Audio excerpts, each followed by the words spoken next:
Assalamualaikum warahmatullahi wabarakatuh. Bagaimana kabarnya anak-anak? Kembali lagi dengan Bu Guru.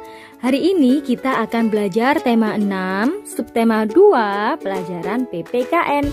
Jangan lupa kalian siapkan buku paket tema 6 kalian dan juga alat tulisnya ya. Sebelum mulai belajar, mari kita berdoa terlebih dahulu. Berdoa mulai. Selesai. Nah, kita hari ini akan belajar tentang apa sih? Kita akan belajar tentang tata tertib di sekolah. Jadi nanti kita akan mengetahui apa saja sih yang boleh dilakukan di sekolah dan apa saja sih yang tidak boleh dilakukan di sekolah. Sudah siap belajar kan anak-anak? Yuk mari belajar dengan Bu Guru.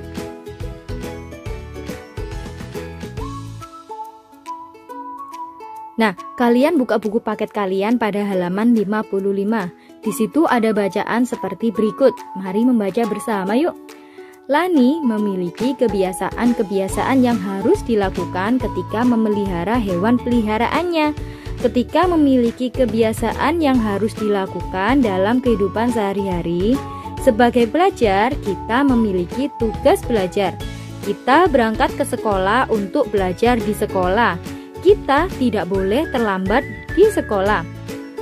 Tiba di sekolah, kita memberi salam kepada guru. Sebelum mulai pelajaran, kita berdoa kepada Tuhan. Ketika mengikuti pelajaran, kita harus mematuhi tata tertib. Misalnya, memperhatikan petunjuk guru. Selain itu, kita juga harus menyelesaikan tugas dari guru. Tugas di sekolah bermacam-macam. Ada tugas berdiskusi tentang materi pelajaran, ada tugas membaca dan menulis. Nah, tadi kan kita sudah tahu ya tugas-tugasnya di sekolah. Sekarang pada halaman 56, ayo tuliskan tata tertib yang harus dipatuhi ketika mengikuti pelajaran. Kelompokkan hal-hal yang boleh dilakukan ketika mengikuti pelajaran. Kelompokkan hal-hal yang tidak boleh dilakukan ketika mengikuti pelajaran. Mari kita mengelompokkan yuk mana yang boleh dan mana yang tidak boleh. Yaitu pada halaman 57 ya. Hal yang boleh dilakukan di sekolah. 1. Belajar bersama teman. 2. Kalau istirahat kita boleh makan bersama teman. 3. Meminta tolong pada teman. Itu boleh anak-anak. Yang keempat, menolong teman itu tambah boleh ya. Yang kelima yaitu salam kepada guru. Paham ya? Ini merupakan 5 hal yang boleh dilakukan di sekolah. Sekarang kita akan menentukan 5 hal yang tidak boleh dilakukan di sekolah. Yang pertama yaitu bertengkar dengan teman. Yang kedua, mengabaikan teman. Yang ketiga, berkata kasar. Yang keempat, mencuri barang teman. Dan yang kelima, kasar kepada guru. Ini merupakan 5 contoh hal yang tidak boleh ya. Sebenarnya masih banyak, tapi Bu Guru hanya memberikan 5 saja. Selanjutnya, kalian buka buku paket halaman 84. Nah, di sini ada Siti dan teman-temannya di perpustakaan sekolah. Tanyakan tata tertib yang berlaku di perpustakaan sekolahmu kepada petugasnya. Nah, anak-anak, kira-kira apa saja sih tata tertib di perpustakaan sekolah itu? Nah, kalian dengarkan ya. 1. Tidak boleh bersuara keras karena itu nanti akan mengganggu pembaca yang lain. 2. Menjaga kerapian buku. Jadi kalau mengambil buku kalian harus hati-hati agar tidak berantakan. 3. Meminjam buku sesuai batasan. Jangan berlebihan. 4. Mengembalikan buku tepat waktu. Tidak boleh molor ya. Dan yang terakhir, tidak makan dan minum di dalam ruangan perpus. Paham ya anak-anak? Selanjutnya pada halaman 86, ceritakan pengalamanmu dalam mematuhi tata tertib di perpustakaan sekolah. Nah, di sini Bu Guru memiliki contoh ya, ada seorang anak yang bercerita tentang pengalamannya meminjam buku di perpustakaan. Saya dan teman saya pergi ke perpustakaan sekolah. Kami ingin meminjam buku cerita. Di perpustakaan terdapat banyak sekali buku. Saya meminjam 2 buku yang saya sukai. Teman saya hanya meminjam satu buku yang dia sukai. Buku yang kami pinjam harus kami jaga dengan baik. Kami juga akan mengembalikannya tepat waktu. Nah, tadi merupakan contoh cerita saat mentaati tata tertib di perpustakaan sekolah. Paham ya, anak-anak? Selanjutnya kalian buka buku paket halaman 87. Nah, di sini ada bacaan. Hari ini Lani mendapat tugas bercerita di depan kelas.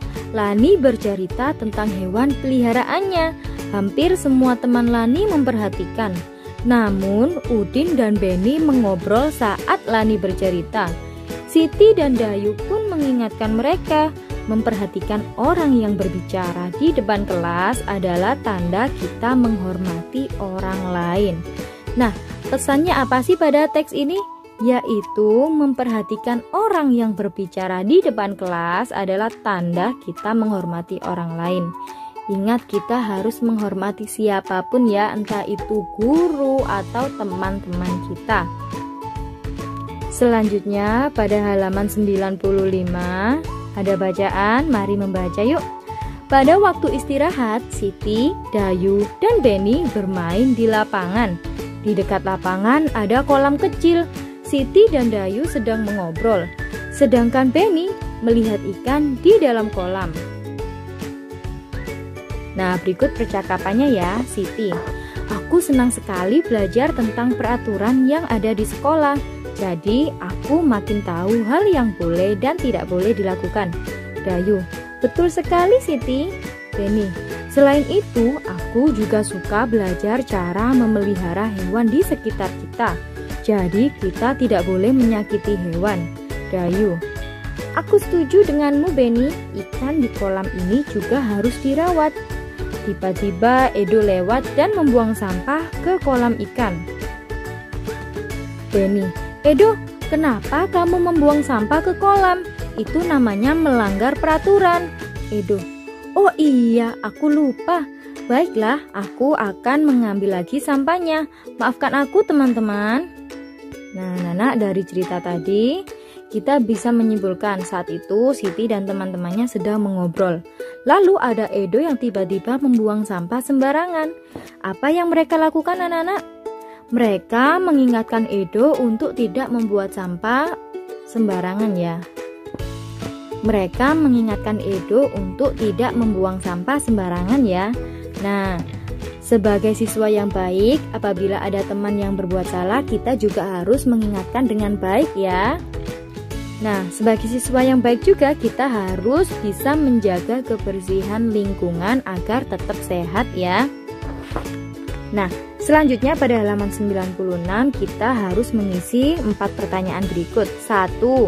Apakah peraturan sekolah yang ada di dalam percakapan? Yaitu membuang sampah pada tempatnya. 2. Mengapa kita tidak boleh membuang sampah sembarangan? Jawabannya adalah karena akan mengotori lingkungan. Sedangkan lingkungan yang kotor bisa membuat timbulnya banyak kuman dan penyakit. 3. Apa yang harus kita lakukan saat ada yang melanggar peraturan? Kira-kira apa anak-anak yang harus dilakukan? Yaitu mengingatkannya. Mengingatkannya pun harus dengan bahasa yang baik ya, tidak boleh saling membentak. 4. Sebutkan 2 hal penting yang ada pada cerita, yaitu membuang sampah pada tempatnya dan mengingatkan apabila ada teman yang salah. Paham ya anak-anak? Selanjutnya pada halaman 98. Nah, di sini kita diminta untuk mencocokkan gambar dan juga kalimat yang ada pada kotak. Kita lihat kalimat pertama, mencoret-coret tembok kelas. Mana anak-anak, gambar nomor berapa? Iya, gambar nomor 2. Itu tidak boleh dilakukan ya. Kalimat kedua, membuang sampah pada tempatnya. Yang mana anak-anak? Iya, gambar yang ketiga. Ini boleh dilakukan ya, karena kita harus menjaga kebersihan. Kalimat ketiga, melaksanakan tugas piket kelas. Tentu gambar nomor 1 ya. Nah, sekarang Bu Guru akan menjelaskan tata tertib di sekolah itu apa saja sih, yaitu datang tepat waktu, memakai seragam sekolah, tertib saat jam pelajaran. Selanjutnya membuang sampah pada tempatnya, saling menghormati dan menghargai, dan yang terakhir yaitu harus saling tolong menolong. Paham kan anak-anak? Jangan lupa kalian catat ya. Nah, demikian penjelasan dari Bu Guru. Apabila Bu Guru ada salah kata, Bu Guru mohon maaf ya. Jangan lupa tetap semangat belajar dan tetap menjaga kesehatan. Wassalamualaikum warahmatullahi wabarakatuh. Terima kasih anak-anak.